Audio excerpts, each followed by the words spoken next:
ನಂತರ ನ್ಯೂಸ್ ಲಂಚ್ಗೆ ಮತ್ತೆ ಸ್ವಾಗತ. ಯಾದಗಿರಿಯ ಪತ್ರಕರ್ತರೊಬ್ಬರು ಫೇಸ್ಬುಕ್ನಲ್ಲಿ ವೀರಶೈವ ಜಗದ್ಗುರುಗಳ ಬಗ್ಗೆ ಅವಹೇಳನಕಾರಿಯಾಗಿ ಕಾಮೆಂಟ್ ಮಾಡಿರುವುದು ತಡವಾಗಿ ಬೆಳಕಿಗೆ ಬಂದಿದೆ. ಪತ್ರಕರ್ತ ವಿಶ್ವಾರಾಧ್ಯ ಸತ್ಯಂಪೇಟೆ ಎಂಬುವರು ಪಂಚಪೀಠಾಧೀಶರ ಭಾವಚಿತ್ರಕ್ಕೆ ಅಡ್ನಾಡಿಗಳು ಅಂತ ಕಾಮೆಂಟ್ ಮಾಡಿದ್ದಾರೆ. ಇದು ಇದೀಗ ಭಾರೀ ವಿವಾದಕ್ಕೆ ಎಡೆ ಮಾಡಿಕೊಟ್ಟಿದೆ. ಗುಲ್ಬರ್ಗಾ ಜಿಲ್ಲೆ ಆಂದೋಲ ಮಠದ ಶ್ರೀ ಸಿದ್ಧಲಿಂಗ ಸ್ವಾಮಿಗಳು ಇದಕ್ಕೆ ತೀವ್ರ ಆಕ್ಷೇಪ ವ್ಯಕ್ತಪಡಿಸಿದ್ದಾರೆ. ವಿವಾದಿತ ಕಾಮೆಂಟ್ ಮಾಡಿರುವ ಪತ್ರಕರ್ತ ವಿಶ್ವಾರಾಧ್ಯ ಸತ್ಯಂಪೇಟೆ ವಿರುದ್ಧ ಜೇವರ್ಗಿ ಪೊಲೀಸ್ ಠಾಣೆಗೆ ದೂರು ನೀಡಿರುವ ಸಿದ್ಧಲಿಂಗ ಸ್ವಾಮಿಗಳು ವಿಶ್ವಾರಾಧ್ಯ ಸತ್ಯಂಪೇಟೆಯ ಬಂಧನಕ್ಕೆ ಆಗ್ರಹಿಸಿದ್ದಾರೆ.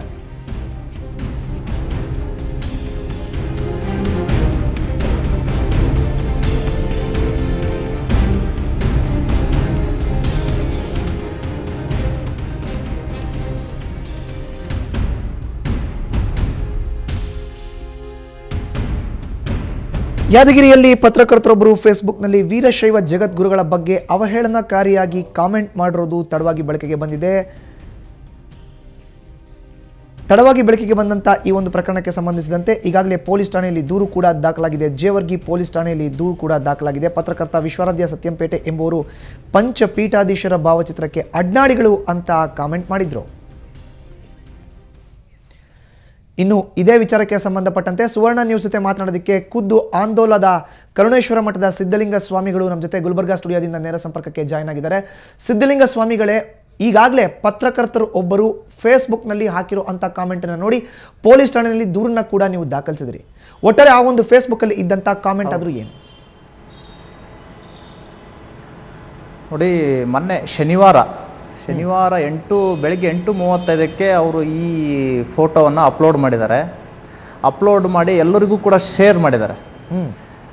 ಅದರಲ್ಲಿ ಅಡ್ನಾಡಿಗಳು ಅನ್ನುವಂಥ ಅವಹೇಳನಕಾರಿ ಶಬ್ದವನ್ನು, ಅವಹೇಳನಕಾರಿ ಪದವನ್ನು ಬಳಸಿದ್ರಿಂದ ವೀರಶೈವ ಜಗದ್ಗುರುಗಳ ಪರಂಪರೆಯಲ್ಲಿರುವಂತಹ ನಾವು ಮಠಾಧೀಶರಿಗೆ ಅತೀವ ನೋವಾಗಿದೆ.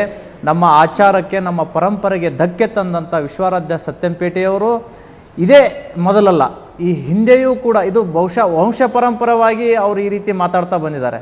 ಹಿಂದೆ ಅವರು ತಂದೆಯವರಿದ್ದರು ಲಿಂಗಣ್ಣ ಸತ್ಯಂಪೇಟೆ ಅಂತ.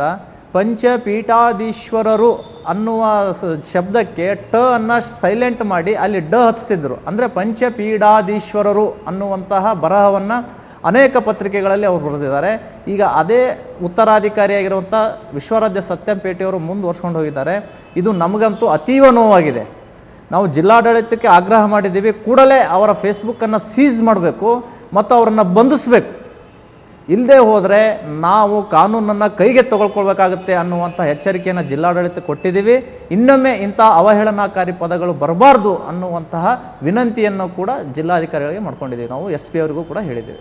ಅಲ್ಲ ಸಿದ್ಧಲಿಂಗ ಸ್ವಾಮಿಗಳೇ, ಈಗ ಕಾಮೆಂಟ್ ಹಾಕಿ ಎಷ್ಟು ದಿನ ಆಗಿದೆ? ಕಾಮೆಂಟ್ ಹಾಕಿದ ನಂತರ ನೀವೇನಾದರೂ ವಿಶ್ವಾರಾಧ್ಯ ಸತ್ಯಂಪೇಟೆ ಅವ್ರನ್ನ ಸಂಪರ್ಕ ಮಾಡೋಕ್ಕೆ ಪ್ರಯತ್ನ ಪಟ್ಟರೆ? ಯಾಕೆಂತ ಹೇಳಿದ್ರೆ ಅವ್ರ ತಂದೆ ಕೂಡ ಇದೇ ರೀತಿ ಮಾಡ್ತಾ ಇದ್ರು ಅಂತ ಹೇಳಿದ್ರಿ, ವಂಶ ಪಾರಂಪರೆಯಾಗಿ ಮುಂದುವರ್ಸ್ಕೊಂಡು ಬರ್ತಾ ಇದ್ದಾರೆ ಅಂತ.